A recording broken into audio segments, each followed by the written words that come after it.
Freeform drawing is good, but it is always somewhat random, so the absolute precision and control of shape creation in Illustrator comes with the Bezier pen tool.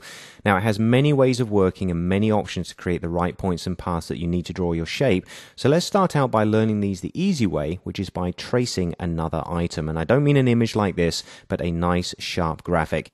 Let's go ahead and open, again, another Illustrator file. Come over to your project files, into the Illustrator files folder, and we're going to open this one called Date, and you'll see that we have the 2011 date in here. Go ahead and say Open and Fit in Window. Now, we've got some type here that I've basically created an outline, so I've always found that when showing people how to use Illustrator, the best way to learn the construction of a tool is to trace type. Type has such a mix of different styles, straight lines, curves, corners, that sort of thing, that it really does show you how you can be accurate and construct the most beautiful shapes. That's why I've chosen what we're doing here. Now, to start out, we're going to zoom in on any one of the number ones, because naturally, if we draw one, we can easily copy and paste it to do the second one. So I'm going to come over here and choose the number one on the outside.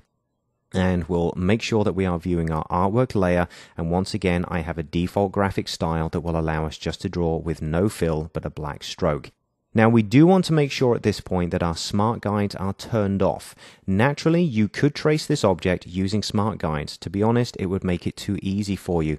The Bezier tool itself is just a pleasure to construct shapes with, and it's much better when there's no snapping or jumping to align elements. So let's go ahead and turn off our smart guides. So we're working free, if you like, at this point. And as we did a second ago, we're going to go over to the Bezier pen tool. Now, if we click and hold on that, you'll see it also has a multitude of options. We have the basic pen tool, the ability to add anchor points to an existing path, delete them, or convert them. Now, basically, when drawing paths with the Bezier pen tool, we can use corner points or curve points, and this basically would convert from one to the other, but you'll see how to construct these as we go on. All we're going to do is use the basic pen tool. Now, where do we start and where do we finish? Well, what we'll do is construct a few simple points to start with. We're going to position our cursor in this junction right here under the corner of the one and simply click and let go, all right? What we've done is created a path. Now, this is very similar to earlier on where we used this tool to show fills and strokes and closed paths and open paths, okay? So you should be familiar with this at this point. So we've created a single point. No path exists right now. What we're going to do is hold down our Shift key to make sure that we draw a straight path, and we'll just click again on the corner over here, all right? So we've now created a straight line segment, and what we've got here are two corner points. There's no curves at all. By clicking, all we do is create a corner point. So once again, let's hold down the Shift key, position ourselves on the corner of the one here on the top left-hand side, click again, and we've now got 3 corner points. Now, we find a different problem here. I'm just going to scroll down using the spacebar. Here we have a curve, all right, and at the top we have a corner point because we do want to go straight from there and straight on down. So this is where we introduce a curve point. Now, this is done very simply by positioning our cursor here. Now, at this point, we're not going to click. We're going to click and hold. And as we hold, we're going to drag on the right-hand side. Now, don't let go of this cursor at this point. As you drag, you see these handles come out. These are Bezier handles.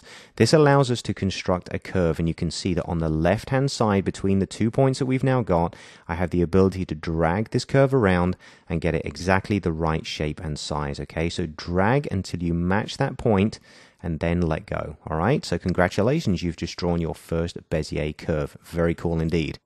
Now, if we come over to this point and click, we end up with something that's very strange. We all of a sudden should have gone in a straight line. It didn't happen. Well, every time that you draw a curve that has 2 handles on it, as every curve does, the next point you draw, its left-hand side is going to be defined by the previous point. And because that point was a curve, we end up with an additional curve that comes down to this one. So let's undo that. Go back to where we were. All you need to do is click on that point to basically cut it in half. What that does is it leaves this side as an existing curve, but now we've got a corner moving on from here. So now if we hold down our Shift key and once again click here, you see we're back to a straight line, all right? So you see how accurate and easy this is once you understand the basic principles. So let's scroll down, come towards the bottom of the shape because the rest of it is constructed using exactly the same technology. So I'm going to hold down the Shift key and click somewhere down here, and at the same time just drag so we end up with at least a little bit of a curve handle which will smooth our path into here. Now again, we're going to click on this point and then drag to draw another curve. Okay, very nice and easy. Once again, click to chop off that second handle and leave the first one. Now we can hold down the Shift key and click in the bottom corner, in the left-hand corner, and in this corner. We've now rounded off the bottom very nicely. Now we can come up to somewhere around here, roughly parallel to this point, click and drag in an upwards direction and hold down your Shift key. All right, what we're doing is defining a curve using a Shift key. There's no problem there. It just makes sure that our next path that we draw is going to be straight. And then we can come all the way up here and actually close that down. Now we should use the Shift key and align everything because there was no guarantee that this point aligns with this one. But again, this is a construction process. It shows you how the Bezier pen tool works. So if we now just scroll down a little way, let's hit the V key for our main selection tool and deselect. Congratulations, you have just constructed your first shape using the Bezier pen tool.